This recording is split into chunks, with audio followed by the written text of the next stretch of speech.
Saga is a turn-based role-playing video game developed by Produce and published by Enix for the Super Nintendo Entertainment System in 1993.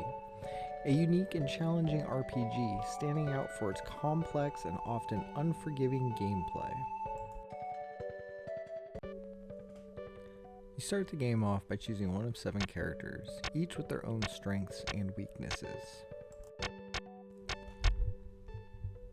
Camille, a human warrior type labeled as the most balanced.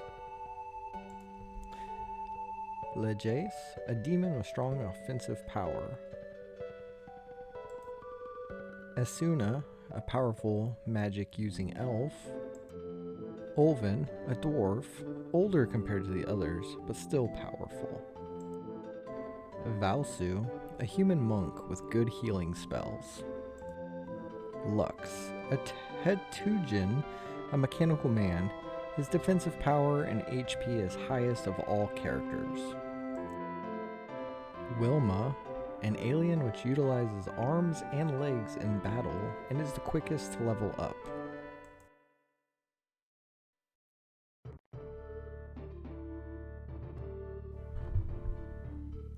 The story, while not overly complex, still offers an intriguing narrative. After selecting your character, you set out on a journey to locate and collect 7 runes scattered around the world of Tikondera. Your 5-year training period as one of King Lamel's apprentices has come to an end. This will be your last test. It is said that the one who collects all of the ancient runes will have the power to rule all of Tikondera. Just remember, the other 6 apprentices have been given the same test. Although only choosing one apprentice for your quest, during your travels you will periodically encounter the other 6 apprentices who have also been tasked with this test. Upon speaking to them, they may join you and become an ally, ultimately making battles more manageable, or they may challenge you as they too are seeking out the 7 runes for their own.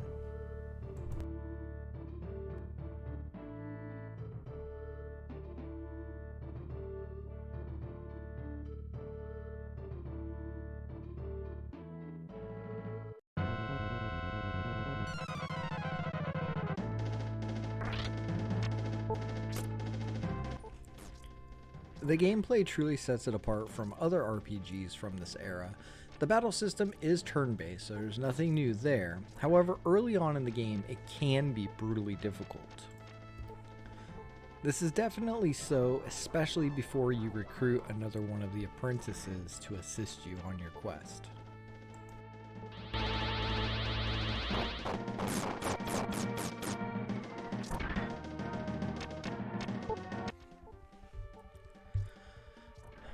The AI of the enemy characters is often relentless, making it necessary to grind for levels and equipment.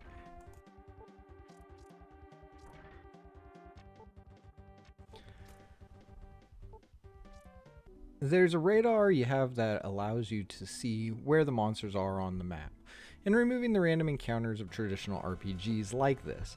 But even though you may be able to see the dots on the radar, it doesn't necessarily mean you will be able to avoid an encounter. But then again, it does help when grinding, so to see where these monsters are located.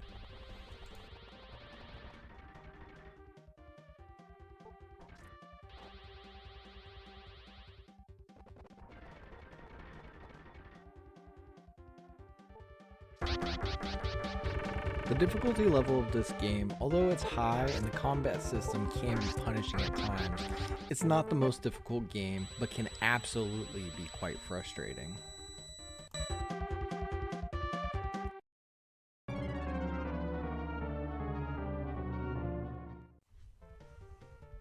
On one hand, you have monsters that constantly dodge your attacks, therefore making a battle that could be, and probably should be, completed in 2 hits, ends up draining all of your magic points or potions due to the need to heal frequently. This becomes quite frustrating as you're trying to level up your main character who ends up dying from a battle that shouldn't be difficult. Ultimately, what redeems this obnoxious detail is that when you die, whether you were grinding for 1, 2, or 10 levels, If you die after leveling up, unlike other RPGs, you don't lose the items you acquired or the experience that you gained. No, instead, you are returned to the last inn which you saved at, only losing a good amount of money you've accumulated. I personally was relieved to know that if I died after grinding levels, I didn't have to start over and have to redo all that grinding. I enjoy RPGs and grinding even, but I do not like grinding, dying, and having to redo all of that work. Note, if you're grinding to accumulate money so that you can buy that new armor or weapon and you end up dying and lose your money, that can be annoying too. But don't fear, the way around this, and you'll learn early on in the game. Monsters like money, so they essentially rob you, but they're not too fond of jewels.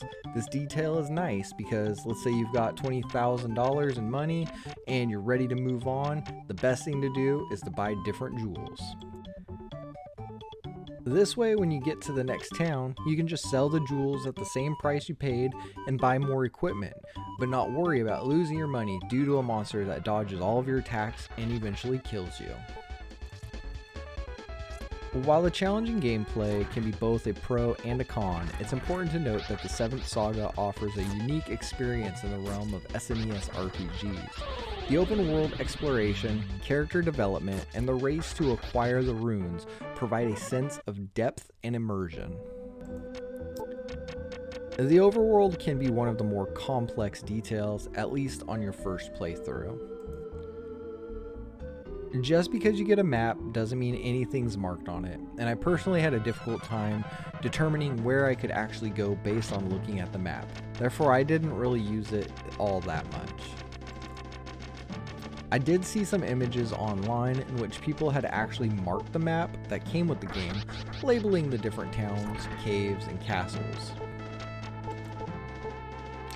I, for the most part, just wandered from place to place, grinding along the way.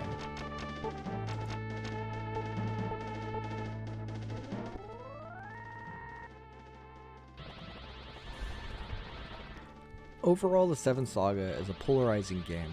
Some players may enjoy the intense difficulty and strategic aspects, while others might find it outright frustrating. If you're a fan of challenging RPGs and don't mind some grinding, it's worth a try. Additionally, even though the story is not the most in-depth, it does capture your attention and you do get sucked into the world.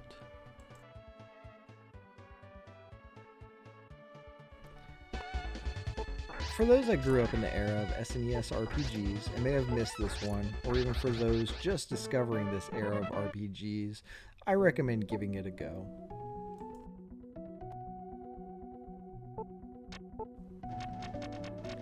Just remember that like others, this will be a good 30 to 40 hours of gameplay, and be patient with those low-level monsters that you just cannot hit, especially later on in the game. If you, however, prefer a more forgiving and accessible RPG experience, the 7th Saga may not be the game for you.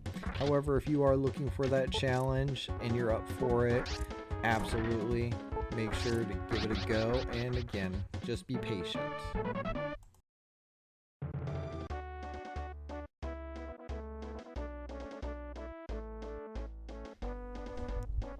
If you've enjoyed this video and would like to see more like it in the future, please help the channel out by hitting that like and consider subscribing.